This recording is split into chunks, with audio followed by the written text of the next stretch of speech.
So can you guys see the screen? Can I get someone to comment? Yep. Yes. Yeah. Yep.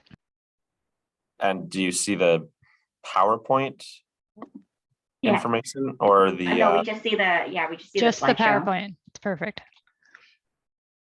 Okay. But now the issue is can I advance that? Huh. Okay. I don't think I can do this while getting my speaker's notes. So we'll just have to wing it. Do you have a second screen, Jason? You need to. That's my issue. I'm just trying to do this from a laptop right now. Yeah, then you're stuck without the speaker's notes. Okay. Okay. We believe in you, Jason. We know you can do that. Thanks. So I'll just jump right into it.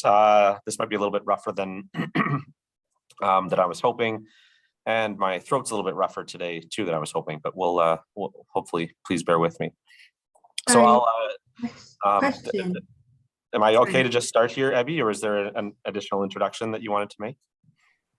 No, you can go ahead and start. Okay, perfect. So thanks for joining me, everyone. My name is Jason Vanderzwaag. We had a brief introduction there. I'll be talking a little bit about allyship from my perspective. So I'll give a brief introduction.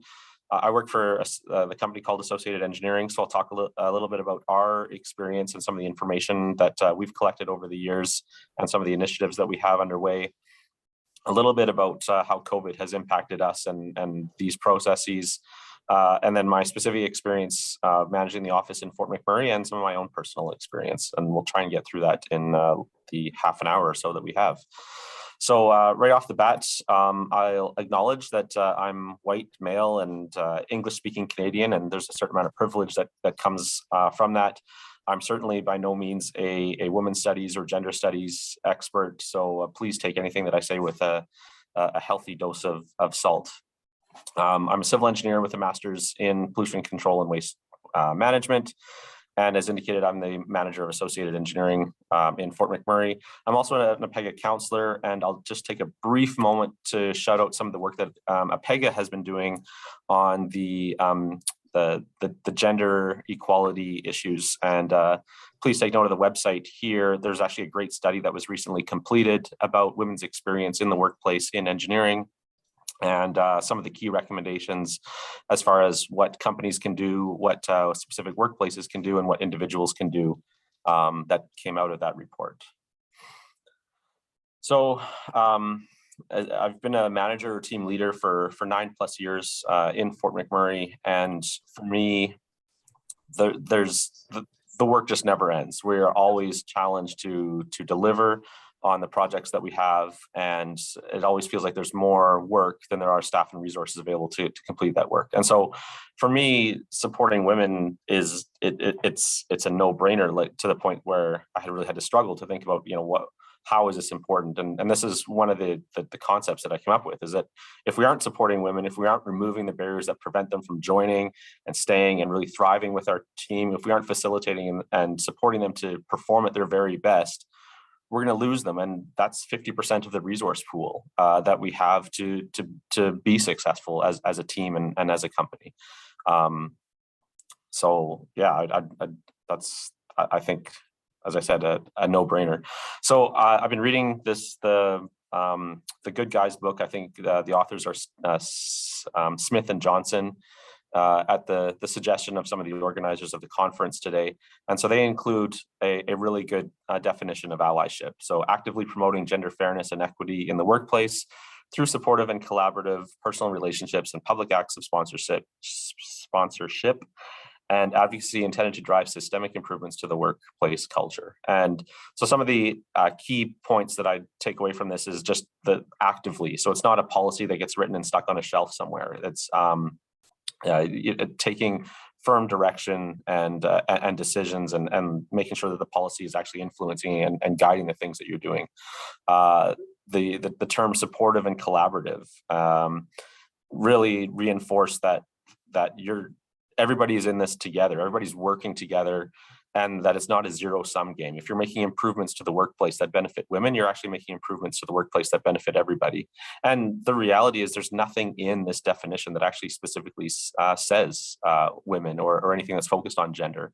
Anything that you're doing that improves the workplace for anybody, it's all encompassing across the various fields of diversity and inclusion.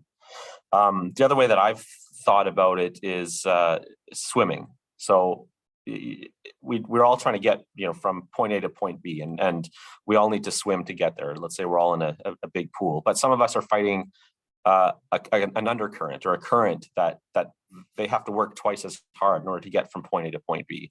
And so, and some people they actually have a current that is taking them. They have to provide minimal effort to get from point A to point B. And so what if there's things that we can do to change the current so that they either aren't fighting against that current, they can either get from point A to point B with that much less effort, or with the same effort that they had been applying previously, now they can get from point A to somewhere further, point C. And so to me, allyship is really about reversing the current. What are the things that you can do to change that underlying culture or those underlying frictions that the other people that you're working with and that or you're surrounded by in the team, that they have to face and overcome otherwise? So what can you do to make it that workplace better for the others? Reverse the current. So a little bit about associated engineering. We were established in 1946. Founded with the desire to build better communities. So just last year we celebrated our 75th year, and due to restrictions on COVID, we're trying to push that celebration for a whole other year. We're 1,000 give or take staff in 21 offices across Canada. We are Canadian. We're an employee-owned company, and we provide a broad number of services from engineering, planning, landscape, environmental services, or environmental sciences, etc. And so how did associated engineering take this view of sort of actively looking at supporting women? How did we get wiser? So in 2014, our president and CEO at the time initiated a task force that was to look at what was our retention amongst women, particularly the professional staff. How did that compare to the retention of men? And were there things that were limiting or inhibiting their ability to progress in their career and were in essence a cause for them to leave? And so, identify what these issues and challenges were and see if there's strategies that could be taken to overcome them, and then take those recommendations and provide actions for staff and supervisors and management as the company as a whole to make those changes. So out of that task force, there was the recommendation for creating a Women in Science and Engineering Retention. So that's where the word or the term WISER came from. And as well, there were recommendations to create a number of online tools to create environments for female as well as male staff to collaborate and discuss the related issues regarding retaining women in the workplace. Again, creating local forums for staff to engage, providing additional training and accountability for management and supervisors, and making sure that we're being deliberate in our providing of opportunities of coaching and support for the female staff. And really, as a whole, how are we doing this while still creating an environment that supports work-life balance for women and men in the office? So the committee is not an ad hoc committee. It's to show the corporate support of it. There's representatives from all across Canada, a good cross section of the various corporate levels. So the corporate sponsor is our vice president of business development. There's the committee members include the chief operating officer, manager of corporate HR, and a good cross section of mid-level senior managers and even project management staff on the committee. So I don't want to go through the entire list of who all the people are, but just rather reinforce that it's a demonstration of the company's commitment to the committee that there's these high-powered corporate people. And as well, our president and CEO is an active participant on the committee as well. So this all came about, I guess, shortly after the task force, so 2017, 2018, 2019, they were able to start collecting data, processing data, and started producing annual reports to start tracking how we were performing as a company in terms of our ability to support women. So as indicated, the COVID has had a disruption on things. So our latest report specifically from the WISER committee is 2020. So a lot of the data that I'll be sharing here shortly is from 2017 to 2019. So again, maybe a little bit dated and certainly represents the pre-COVID eras. But the annual report included information about our demographics, hiring policies or practices and statistics, information about resignations, what we're doing as far as flexible work arrangements, information about salaries and other initiatives. So again, this is the snapshot pre-COVID 2019. Overall, total female staff was about 36%, and we're starting able to show breakdown of where the staff numbers were, particularly in the professional or technical fields, and where we were seeing the ratios of men to women. And because this is a women in engineering conference, let me back that up a step. Just looking at the trends, so we're able to start showing how the demographics had changed even over a relatively short period of 2017 to 2019. So some of the interesting data points, we have environmental scientists as part of our team. And as a field, this seems to attract a significant number of females. And so again, that's reflected in the actual demographics of our staff. So you can see it's as high as 74% women that have filled our junior scientist roles. But again, being able to get data and track trends allows us to see information such as this. So senior technologists, the growth in the proportion of female staff just over that 3-year period. Same thing with group managers. Growing up to almost 22%, so almost 1 in 4 of our group managers across the company are now female. So I've been with the company since 2003, so certainly not the Stone Ages, but when I first came on board, I can't think of if we had any female group managers. And now we're almost 1 in 4 and no one bats an eye. That's just regular par for the course. And then we're also seeing an uptick in our shareholders percentage of females as well. So again, just looking specifically at the engineers, again, we're starting to see trends upwards just over that period of time, up to 41% in some of the junior and intermediate and senior levels of engineers that are female. I really like this graph. So this is again, looking at that information that showed on the previous screen, but specifically looking at new hires. So E1s would be a junior engineer, typically straight out of school, up to an E5, which would be a more manager level. So these are new hires that we brought on in 2019 and the ratio between male and female. And so of those new hires that are coming straight out of school, 35% were female. And it's interesting because when you look at the females that are being produced out of the university programs nationwide, sorry, I don't actually see the full screen here. So off the top of my head, I think it's 18%, give or take. And so our ratio of the females that we're hiring is actually double that of the engineers that are being produced from the university programs. I may be biased because I work for Associated Engineering, but I'd like to think that, and I'm certainly not sitting in every interview, but I'd like to think that we're going through the interview process of the people that we're attracting and eventually hiring, and we're collecting the best of the best. And this goes back to my comment previously about removing the barriers or changing the current that the women that were previously struggling and to get from point A to point B because of the underlying currents that they had to overcome. As that's changing in the cultures, as that's changing in the university, they're now getting from, instead of point A to point B, they're getting from point A to point C.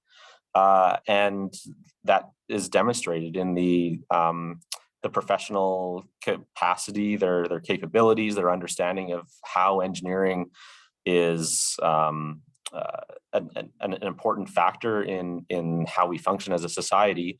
Those attributes come through in the interviews, and we're scooping those people up. And I think it's fantastic. So if we go back to the original purpose of the task force to identify what was the turnover rate in females, and it was true. The former president and CEO, that he had his suspicion, and it turned out that the ratio of female staff that were resigning was anywhere from 8 to 12%, whereas for men over that same period of time was actually under 8%. So we rolled out the Wiser Committee, and we started undertaking some of the initiatives that that I'll talk about in a slide here shortly. And we actually were able to track and see that the ratio of female staff that were leaving actually dropped below that of what the men were doing. So I think it's just demonstration that the initiatives that you take as a company have direct impact, and we see the results of that. So again, this is pre-COVID, so you sort of have to cast your mind to what the workplace environment would have been like up until the beginning of 2020. One of the things that had started rolling out through the Wiser Committee initiatives was the ability to create more formalized, flexible working arrangements. And typically, it's being done to support the traditional roles of women that are seen as the family caretakers, and they need more flexibility to, picking up the kids from day home or school or any of the other types of initiatives. And so we are seeing that in the data. So the bottom three rows here are your mid-career engineering female staff, who are predominantly the ones taking advantage of the flexible working arrangements. But the other interesting thing is that it's not just the women. We do have the blue bars that are showing up across a bunch of the different disciplines. And again, it goes back to, and career levels. And it goes back to the previous statement that if you're going to create a better work environment for women, you actually, in fact, create a better work environment for everybody. And all those people who need that flexibility and want that flexibility for whatever their life circumstances, they benefit as well. So, and again, I'll repeat, this is pre-COVID, so it's a different world then, and the N is relatively low, but I think the anecdote in this story plays out. So this is the big one that I think most people talk about and think about when we look at what's the relative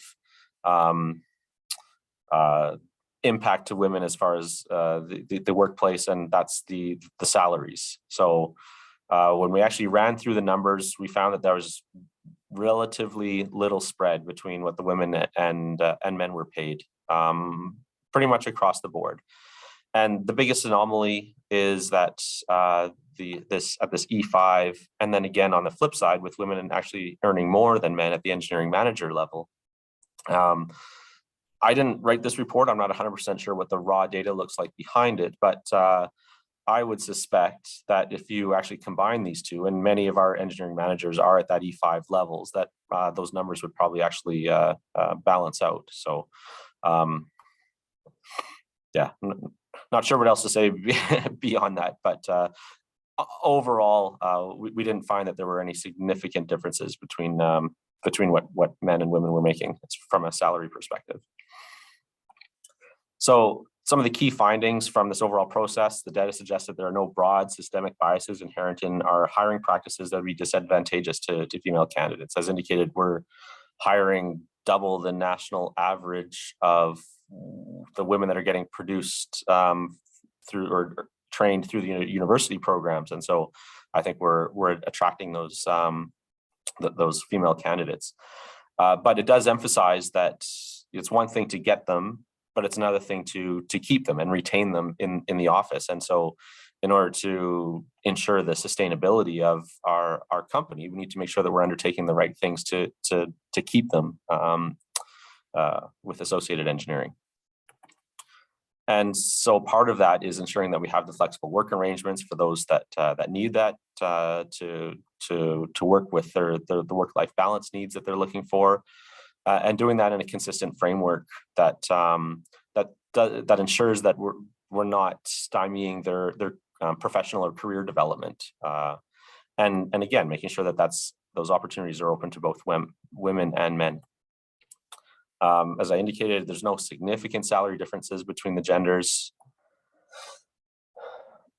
So other things that the committee has been doing and still continues to do. So we have a backup childcare program. So as a new father myself, I could certainly see the value in something like this. Unfortunately, it's not in Fort McMurray, but it's in a lot of our other major urban centers. And it's a partnership with a daycare company called Kids and Company, where if your primary day home or daycare provider needed to close on short notice or whatever, that you're able to go and use this other daycare provider, and for a very, very reasonable, very minimal cost. And so just knowing that you had that backup option was a significant relief from what we found from many of the women that we talked to.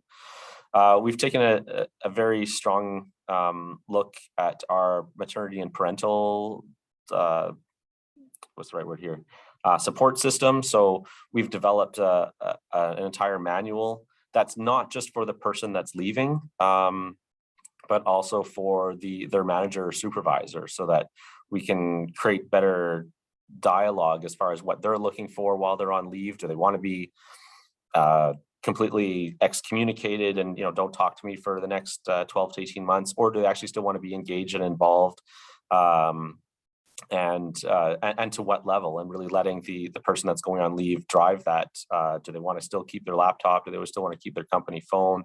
Do they still want to be included and involved in group lunches? So we've really sort of formalized how that structure can be communicated and developed, and let them know that flexibility is there, and as well providing the corresponding training to the managers. We've developed peer mentoring circles. So I think a lot of companies have one-on-one mentoring programs. I know even APEGA has a one-on-one mentoring program. So this is built on that similar idea, but rather than necessarily having a one-on-one relationship, it's a mentoring circle with your peers. We're able to talk about issues that might come up, that you're looking for support for how others amongst your peers would respond, or how they suggest dealing with it. And they can have these open conversations without their supervisor or without the HR representative in the room, for instance. And it provides opportunities to connect to people across all of our other offices. So people in Fort McMurray might be connected in a peer circle from Toronto or Kelowna or Victoria. And it's a great way to get to know people from across the offices. And again, it's not just women that are benefiting from this, it's men and women. We've undertaken an overhaul of our hiring process to make sure that we're supporting inclusivity and diversity, and mitigating unintentional biases.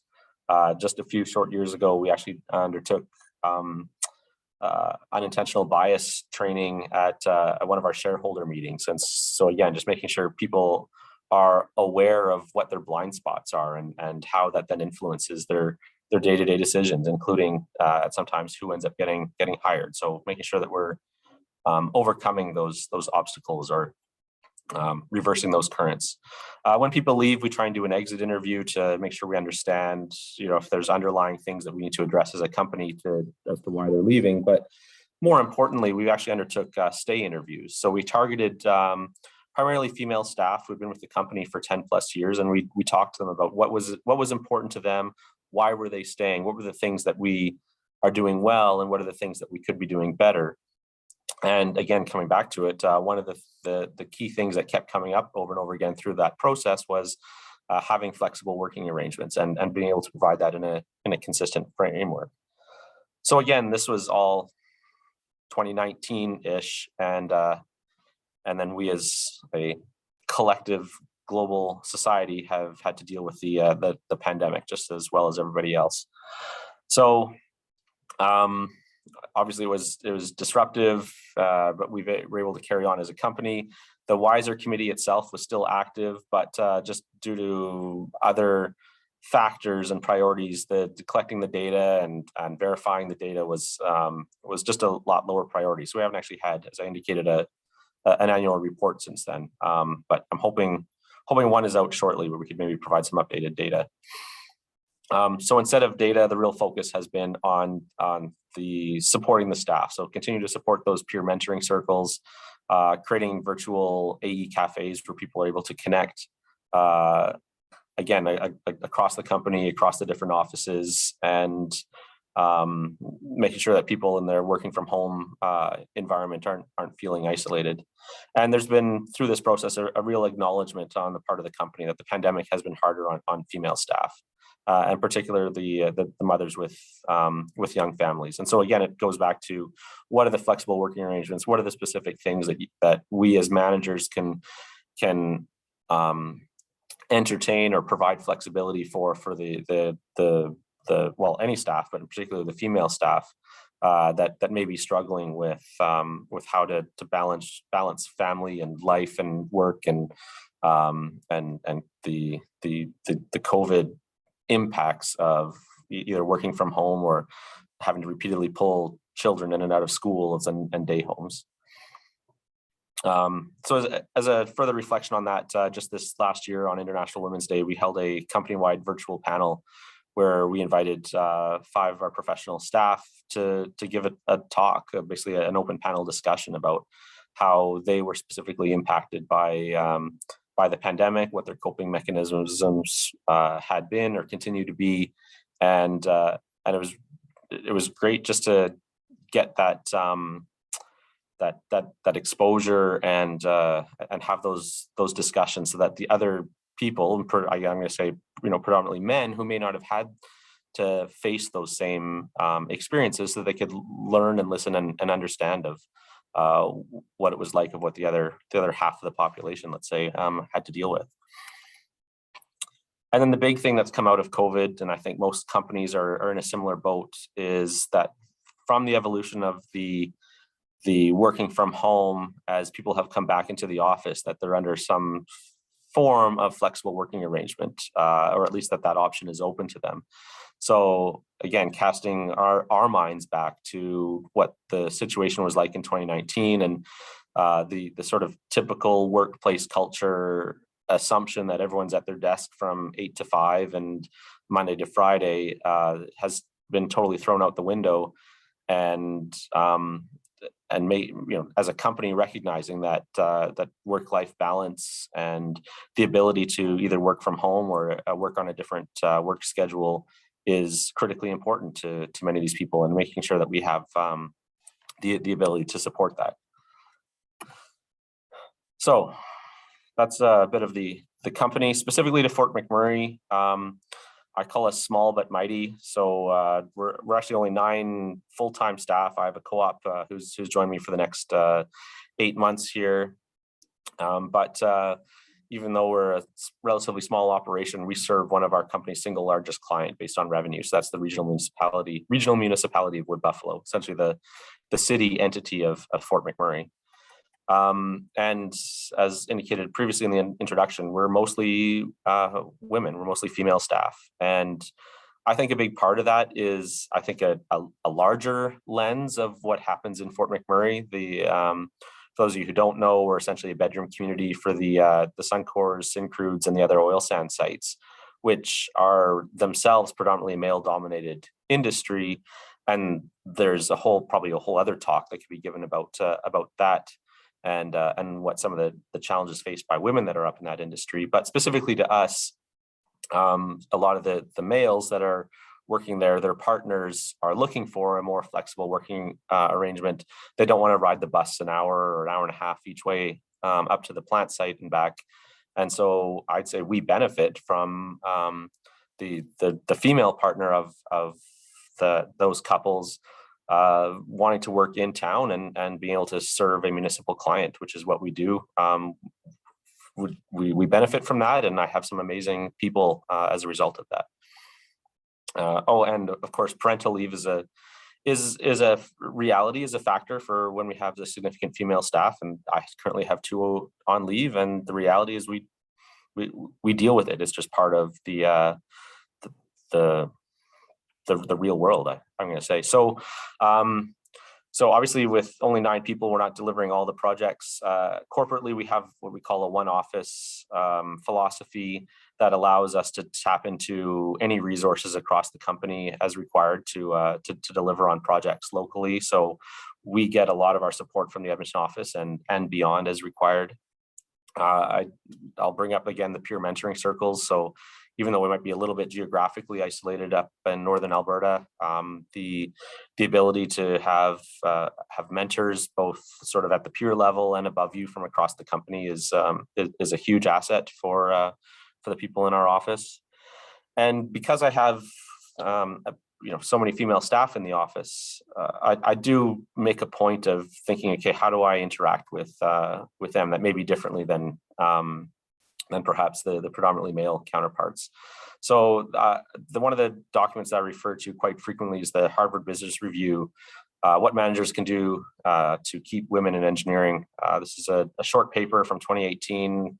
You can probably find it online if you want to Google search the title and authors there.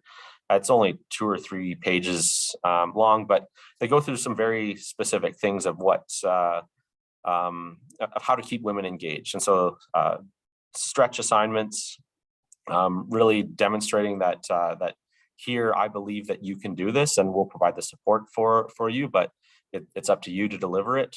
That's something that they found that women really thrive on in that environment. Providing constructive personalized feedback. So not the generic good job, but being specific and deliberate a bit about how we provide feedback to the women in the office. Ensuring that we have an inclusive microenvironment. So dealing with the aggressions, maybe that's the wrong term, but dealing with the odd inappropriate comments that do come up, making sure that they're dealt with appropriately and right away. And ensuring that there's role models for the women in the office, or for anyone in the office that can demonstrate that family life balance. So here's just one example. So this is Vicky. She's a intermediate engineer that came on board in 2017, shortly after the wildfire up in Fort McMurray. And at the time, we had a new project of implementing bioengineering to essentially stabilize slopes that had been either eroded or cleared as part of the wildfire activities. And so in order to prevent the further erosion of these sites, we wanted to essentially reclaim them with bioengineered vegetation. So Vicky came on board. She didn't know a thing about bioengineering, but I said, these are the resources, these are the environmental scientists and other people that you can tap into.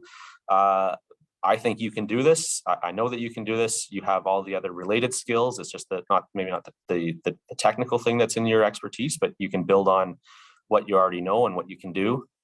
And the project ended up a great success, and she won an award from ACEC Canada in 2020 for the work that she did. So again, just going back to believing in the people that you have and giving them stretch assignments and the opportunity to demonstrate their ability to succeed. Hey, Jason. So, yes. Sorry to interrupt you here. You're at 6 minutes. There's quite a couple of questions in the chat. I don't know how you want to deal with them, but okay. Feel free to continue, but there are quite a few in there. I think I've got like 2 slides left. So as I indicated, I'm a new dad, 2 children born just in the last couple of years. My daily struggle in finding that appropriate balance between family and life. Real quick anecdote, 2020 flood. So Fort McMurray, we have floods and fires, it seems. I was the team leader for sorry, I should back up. The flood was significant enough that it caused raw water to enter into the distribution system and got pumped throughout before anyone caught it. So we had to undertake a 2-month operation to recover the water system. I was the team lead for this work, providing project management, technical oversight, etc. And at the time, I had Marvin was 7-8 months old, I guess. And I made a point that didn't matter what was going on with this 24/7 operation. I was home by 6 for bath time. And even to this day, so I still am predominantly responsible for picking up Marvin from day home. So I have my 4 p.m. blocked off. Going back to the Smith and Johnson book, they talk about this as leaving loudly. So as a male, I certainly have, and as the manager, I certainly have privilege to do this, but the more that I can normalize the behavior of disrupting the work environment to say, you know what, I have a family obligation, and whether it's daily or weekly or whatever, I'm going to go and just do it and be deliberate and vocal about it, not for the recognition, but rather to normalize the behavior so that when the women need to do the same thing, as is typical of the gender roles, that they're not seen as not being part of the team, or they're not going to suffer professionally as a result of it. And I also took parental leave. So I was off for 6 months after we finished the water recovery process. So it was a time to connect with family, walk the talk, work-life balance, test our corporate sort of parental support systems and the wiser recommendations.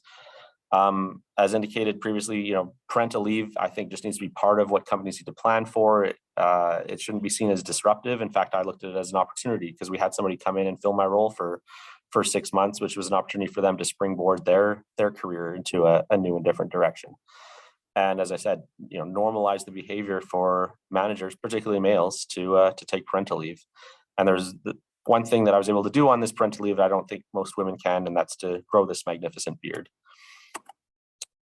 Some concluding thoughts. So I think in order to be successful, allyship has to be multi-layered. So looking at the corporate level, the office level, and then at the individual level, what can we, particularly men, do on the individual basis to normalize behavior and reverse the currents? And some thoughts or guidance for men: get involved, strive to be that role model, demonstrating the appropriate behaviors and role model for work-life balance where you can. Build your emotional intelligence, acknowledge mistakes. Nobody's perfect. Everyone has blind spots and unintentional biases, but acknowledge them and learn from them. And take parental leave. And this is where I wish I had my notes, but from that Smith and Johnson book, they provide some very specific statistics about men who take parental leave. When, first of all, in addition to normalizing the behavior, but when they come back, they're part of that changing culture that acknowledges that sort of gender disparity between men and women in the workplace and how that impacts the organization. And just going through that process, the more men that do it, you'll further change your organizational behaviors. So a little bit rushed at the end there, but thank you. So I see. Thank you, Jason. We have about a minute left. Okay. And so I'm going to try to run through some questions pretty fast here. Sure. But Okay. Are you anticipating an increasing female retention trends in other roles, such as the senior manager level? And have they looked at the age difference and years of experience in each category between the men and women? I'm going to say yes in general, and I'd also say I think we need to dig a little bit deeper into the next iteration of the data coming from the COVID annual reports the WISER annual reports in order to really, I think, capture those trends. Thank you for that. Another question was, as an APEGA councillor, are there any talks of making these 8 associated engineering policies Alberta-wide? Sorry, I missed the middle part of there. As an APEGA councillor. Are there any talks of making the associate engineering policies Alberta-wide? I wish I had that level of influence, but I don't know. I mean, well, I think we would be honored as associate engineering to suggest that our policy should be adopted Alberta-wide. I think that the initiatives that APEGA is already recommending through their wage study and the gender equality programs, I think those already go a long way, and I think those should be looked at first before adopting like our company specific policies. Awesome. There's lots of comments that this was such a great presentation. We thank you so much for giving that. Is there any possibility we can send you some of the other questions so that you can answer if you have some time just in the chat later on? Yes. Absolutely. Okay, I'll take note of that and the names, and I will send those to you. Okay, excellent. Thank you very much, everybody.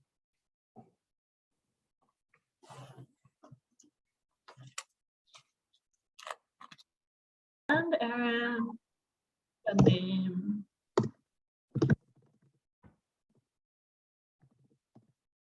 Welcome back, everyone, from your breakouts. I hope you learned lots with Jason and with Kenya. And I get the pleasant job to announce the gift baskets. So the next set, courtesy from our sponsors, 2 names were randomly chosen from the registration list. And the winners are Mohit Mittal and Anna Lakasi. So Mohit and Anna, we will be pleased to mail you your baskets at the address that you use for registration. So congratulations, Mohit and Anna. You have baskets coming. We want to thank again our EDI ambassador for West 2022, Graham. Thank you, Graham, for the support, for sending us videos to share. Graham is looking for engineers and geoscientists, so now you know. Thank you to our EDI allies, Engineers Canada, Capital Power, and Enbridge. Thank you to our advocates, Associated Engineering, and the Brian Bold Engineering Group. And thank you to our supporters, ENYAC, PCL, Canada Action, and APEGA. We have lots of people supporting the mission of the Women in Engineering Summit. Please alert social media. Let them know how the session with Jason went, how the session with Kenya went, pretty much what happened today in your attendance of the summit. Twitter, Instagram, Facebook, and LinkedIn. Make sure you use the hashtag West 2022. At 2 o'clock, we will have our last education session. We have 2 speakers again. And then at 3 o'clock, we'll have the first of 2 panels. So 3 o'clock is the 30 by 30 panel, and at 4 o'clock is the EDI panel. EDI is Equity, Diversity, and Inclusion. So I'll send you on a quick break, and please come back at the top of the hour. The poll is already on your screen, so give us some feedback on how the lunch networking went, feedback on how the educational sessions went this afternoon, and then I'll see you back at 2 o'clock.